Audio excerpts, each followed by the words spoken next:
tell other people, San Diego, I know you've been loving it just like we have been over the past years. Standing near the intersection of University and Euclid Avenues in the City Heights neighborhood of San Diego, the Euclid Tower has been restored to its former stature. I remember the tower growing up, and it was one of those places that was a landmark that you would say, oh, okay, that's near the tower. The tower was a member of our family.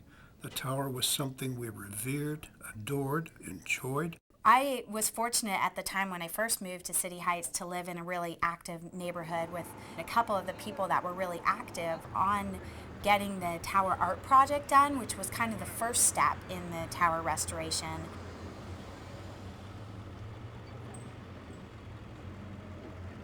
The City of San Diego Redevelopment Agency implemented and managed the Euclid Tower restoration project based on a recommendation from community planning groups.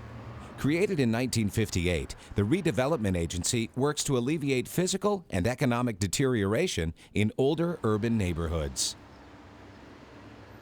City Heights is a fairly large community, both in physical size and in number of people. We have one of the highest densities anywhere in the city of San Diego. It's noted for its range of ethnic groups, and we have a very large number of immigrants who come through City Heights when they first arrive in the United States. City Heights went through a very bad period of time from approximately mid-70s to approximately the mid-90s of the past century. It is not the thing it was some years ago before we began improving it. Community leader David Ryan constructed the Euclid Tower, originally known as the Silver Tower Building, in 1932. The tower was just an architectural element, 80 feet tall, built of wood studs and stucco. They had no other purpose. It's what I've always said was a big sign saying, "Here I am." It was originally a drive-in restaurant, and it was built as part of a few other buildings around the intersection there that are all designed in the Art Deco or zigzag modern style or moderne style. Moderne style was a style of architecture that started in the 20s, kind of reflecting the economic and the flapper era at the time, and also reflective of people's desire to have something new, modern, sleek, looking like it's something of the future. The Euclid Tower was one of 3 buildings on the same corner: the Silver Tower Building, the Silverado Ballroom, and the Egyptian Garage. These structures mark the terminus of the University trolley line. The tower became for us a part of City Heights, an intimate part of us, in the middle 90s. So we commissioned 3 artists to help us design a better paint job for it. They picked a really exciting color scheme and kind of graphic design to go on the tower rather than just a plain white color or just a plain scheme like it was in the beginning. They wanted the patterns and the colors to reflect the diversity in the community. The geometric patterns kind of were a contemporary add-on to the modern style of the original building as well. The tower, made of wood and fiberboard and sheetrock drywall, got infested with termites, got infested with dry rot. In the middle 90s, we bit the bullet and we had it taken down. We could not save the parts of it. It had to be destroyed. Because of the long process that it went through with first being an art project and then being torn down, some of my neighbors who were involved, they were really heartbroken to see it come down. The larger community, they harbored in their hearts always the desire to have the Euclid Tower come back. There's been a conversation about this for 15 years. The community banded together to restore the Euclid Tower.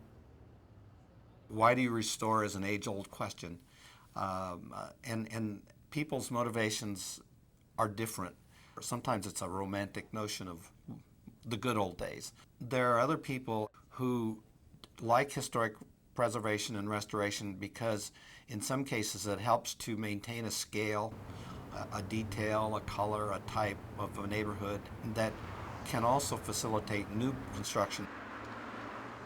Redevelopment does many, many things. We build a tremendous number of infrastructure improvements, and that can be anything from street lighting, sidewalks, storm drains, resurfacing or rebuilding of streets, and also we have other components like housing rehabilitation. I decided to run for the PAC. The PAC is short for Project Area Committee, which is the Redevelopment Project Area Committee. It's a group of 20 people, and we basically just advise the Redevelopment Agency on where we think redevelopment money should be spent. When I was advising on the PAC, I wanted to make sure that whoever came to the meeting to speak on behalf of the community, and especially all the people that were in City Heights before I was, that their voices were heard. When the Redevelopment Project Area Committee was writing its third five-year implementation plan, it put the restoration of the Euclid Tower as one of its projects in there. We finally got a contract out and got it executed and had the tower rebuilt. In 2003, the Redevelopment Agency contacted architects Bundy and Thompson for assistance in the restoration. There was some discussion about having it function differently than it had originally done, but ultimately, after many workshops and 2 or 3 public hearings in the community, the decision was to recreate the public art project. It was actually my idea of using a lightweight metal system, what I called a sign can technology, to build it so that we could build a tower that was a lot lighter weight than the original.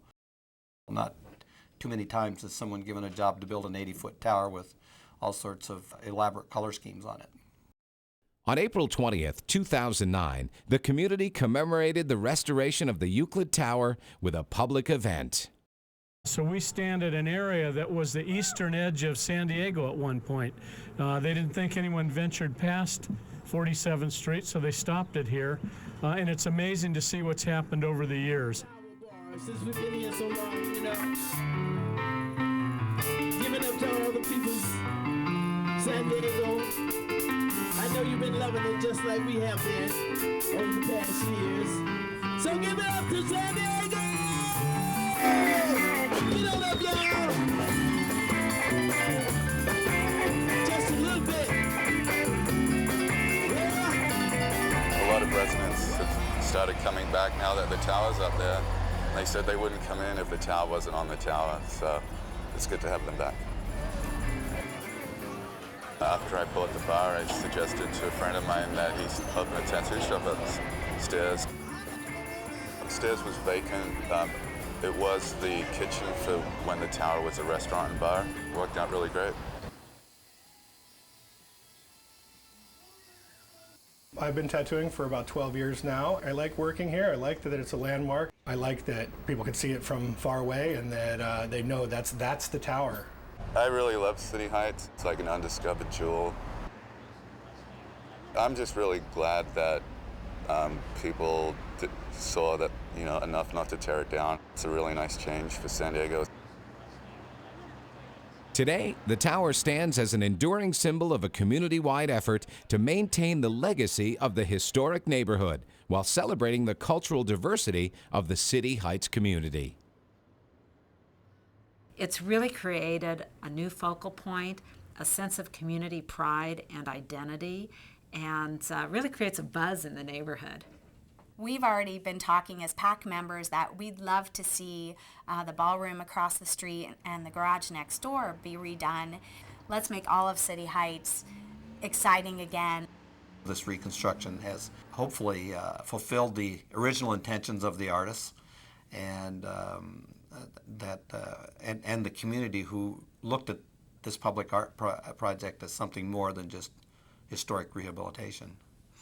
That tower is for color schemes what we are for the world.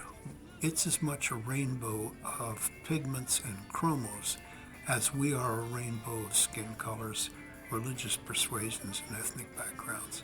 It suits us, it fits us, it's part of us. Don't You know I just